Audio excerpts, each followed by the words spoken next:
அதிகாரம் 43.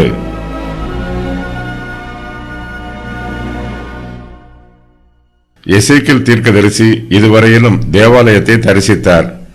கர்த்தரே அவருக்கு இந்த தரிசனத்தை காண்பித்தார். எசேக்கியேல் தான் கண்ட தரிசனத்தை இதுவரையிலும் நமக்கு விவரமாக சொல்லி வருகிறார். இப்போது அந்த தேவாலயத்தில் நடைபெற வேண்டிய ஆராதனை முறைமைகளை பற்றி எசேக்கியேல் இங்கு விரிவாக சொல்லுகிறார்.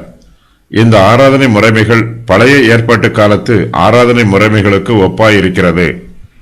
கர்த்தருடைய மகிமை ஆலயத்தை நிரப்புகிறது. இஸ்ரவேல் வம்சத்தார் அருவருப்புகளினால் தங்களை தீட்டுப்படுத்தாமல் கர்த்தரிடத்தில் பயபக்தி உள்ளவர்களாகவும் உண்மை உள்ளவர்களாகவும் இருக்கும்போது கர்த்தர் அவர்கள் நடுவே தொடர்ந்து வாசம் பண்ணுவார். சர்வாங்க தகனங்களை பலியிடுகிற பலிபீடத்தை பற்றிய விவரம், பலிபீடத்தை சுத்திகரிக்கும் விவரம். எசேக்கியேல் தேவனுக்கும் இஸ்ரவேல் வம்சத்தாருக்கும் நடுவில் நிற்பது போல் இருக்கிறது. கர்த்தருடைய தாசனாகிய மோசே ஆசரிப்பு கூடாரத்தை ஸ்தாபித்த போது அவர் கர்த்தருக்கும் இஸ்ரவேல் வம்சத்தாருக்கும் நடுவில் நின்றார். அதுபோலவே இப்போது எசேக்கியேலும் நிற்கிறார்.